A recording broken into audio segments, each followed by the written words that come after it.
واحنا بنتكلم الاستاذ سعيد قال لي طب هتاخدنا هناك وبتاع، وانا هبقى شايل الكاميرا والاضاءه.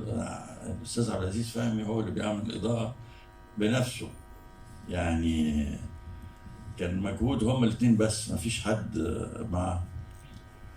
فالاستاذ سعيد قال لي انا عاوزك انت بقى ايه، مش تورينا، انا عاوزك من وجهة نظرك اشوف اللي انت شايفه.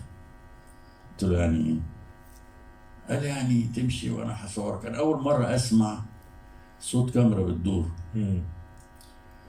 وكانت غريبة جدا. الواحد متعود على صوت قنابل وصوت ضرب وصوت ما اعرفش، وتسمع صوت كاميرا. و المهم كانت تجربة بالنسبة لي مهمة جدا، لسبب ان انا اتعرفت على استاذ كبير زي الاستاذ عبد العزيز فهمي. يعني فن ما حصلش. والاستاذ سعيد مرزوق اللي هي من هذا اليوم الى يوم ما عرفت سنة 2014 وانا في الولايات المتحدة ساعتها عن وفاته، سمعت عن وفاته.